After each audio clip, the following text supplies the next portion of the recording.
Hello everybody and welcome back, and now let us start off by trying to exploit our first target, which would be our OWASP virtual machine. So I'll just close this, which was from the previous video. We do not want to save it. Let us just go onto our virtual machine and also go to the, once again, to the then vulnerable web application, which is DVWA. Once you get there, if it asks you for the login screen, just type there admin and it will open up this window. From there, you just go to the SQL injection right here. So, as in the previous command injection tutorials, SQL can also be used to query with the get method. So, if you have a source code to the website, you can easily see if it is vulnerable to the SQL injection, but in most cases you won't have the source code. Right here we do have it, as we can see if we click right here on the view source. You will see the source code of this website, and we can see our SQL query, which is right here. So we will get to this a little bit later on. For now on, let us just see what this website is all about. So as we can see, we get prompted with the user ID. So user ID could possibly be some kind of a number, so let us just type here 1 and submit it, and we will get the first name and the last name or surname for the user ID under the number 1. If we type here user ID 2, we will get the user ID under the number 2. So that would be Gordon Brown. So we can conclude that this website is basically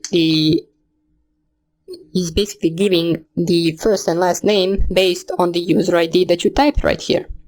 Now let's try here 32, for example. There probably isn't, so as we saw, if you type here 32, it won't give out any output since there isn't a user under the ID of 32 or 33. I don't know what I typed, I forgot, it doesn't really matter. So let us continue.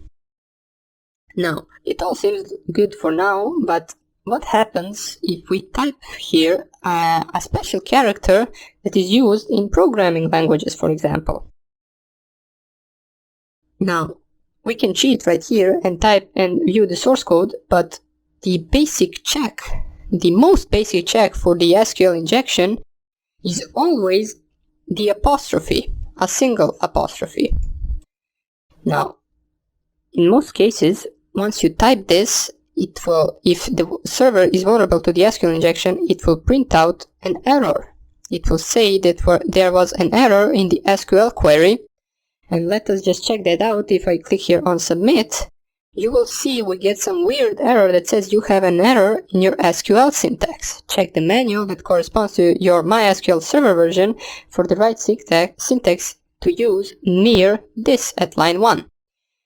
Now, if you see this on any website, it means it is vulnerable to the SQL injection, because this error means that we actually entered something that messed up with the server's code.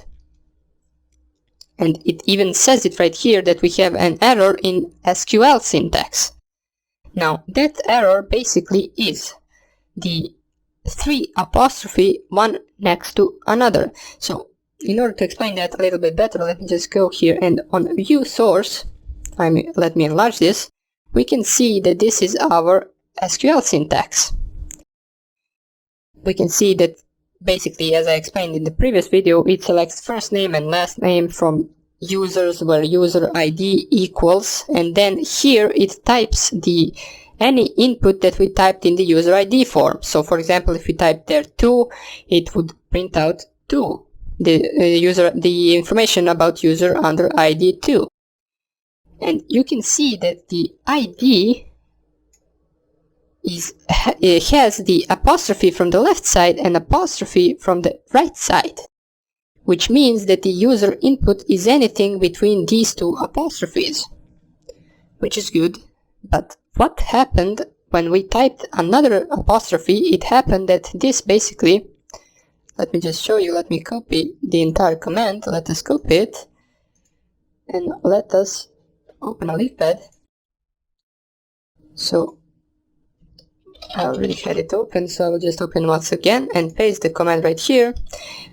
when we typed user under ID 2, it looked like this. When we typed user ID 1, it looked like this. But once we typed the apostrophe, we had these 3 apostrophes, and it counted first 2 as the part of the query, and the last one was basically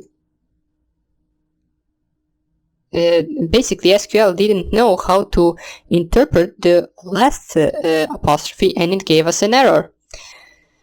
An error in syntax in SQL language, which means that it actually read our apostrophe as a part of the code. And that's how we know that it is vulnerable to the SQL injection. So, let me just open this. Now, and most of the time you won't have this code, but you can actually try to guess how the code might look like based on the website itself. So we could actually guess, once we type here 2, we know that it queries for the first name and the last name from some table with users where ID equals 2. Now that we know that it is vulnerable, we can actually try a few of other things. So let us try to actually type here 2 and add the apostrophe, which would end the first, which would be the correspondent to the first apostrophe in the source code. So let us keep the source code right here. So for now on, it is select first name, last name from users where user ID equals 1 apostrophe, then 2, then second apostrophe, and then we can check right here, for example, and, which is a SQL syntax, and 1 equals 1. Now, let me just delete the last apostrophe since we already have it specified in the source code. What this does is basically it will check for a condition if 1 equals 1, which is always true, and it shouldn't give us any error. If you just paste this in the instead of the ID, you will see that it is a good written syntax for the SQL, and it shouldn't give us an error. It will print out the ID of username 2, and it will not print anything else. So if you just type here submit, you can see that it just printed the Gordon Brown, which is the username under ID 2, and it also checked if 1 equals 1, and since that is true, it didn't give us any error. But let's do the same thing, and instead of 1 equals 1, we type here 1 equals 2. Now, since this is not correct, 1 is not equal to, it will not print out anything. So basically it won't print out the Gordon Brown or anything else. If you click here submit, you will see that it doesn't give us any information, since it would only print out the username under ID 2 if the second condition was also met, which it wasn't, since 1 is never equal to 2. Now you might be asking, let me just type here, why am I not using the apostrophe at the beginning and at the end? Well, basically I already have those 2 apostrophes in the source code. As you can see right here, it starts off with the apostrophe, and then we just type here 2, and then the second apostrophe and 1 apostrophe, then 1 second apostrophe equals, and then another opening apostrophe 1, and we have the closing one right here, so we do not have to type it. If we were to type it, we would get another syntax error, since we have another apostrophe which shouldn't be there, as we can see right here. We have a few extra apostrophes, so we do not type the apostrophe at the end. Now that we saw how this works, let us actually try to find out how many rows and columns and tables and all of that kind of stuff are there, in order for us to get to the valuable stuff, which would be usernames and passwords. So in order for us to find out the existing number of columns, we should type here this command. So we delete basically anything. Let's just delete all. So we type here 2 apostrophe, and then we use the command order by. And then we type here 1. Now what this means is this will try to find the existing number of columns.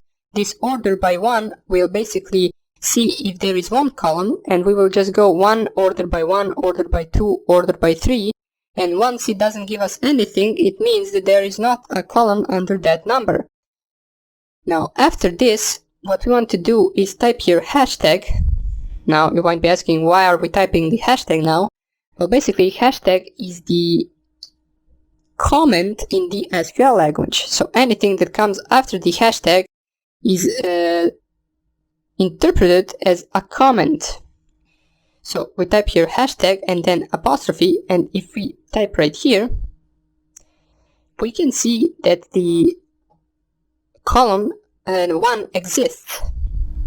Now let us try to see if there are 2 columns, for example. So we type here the same command, but instead of 1 we want to check out 2. Does that exist as well? And it does. And let us try to find out about the third column. Does the third column exist in the database? And if we type right here, it will say unknown column 3 in order clause, which means our database only has 2 columns for now. Third one doesn't exist, and that's why we get this error. Now that we found out how many columns are there, we can basically try to select them both and see what they are.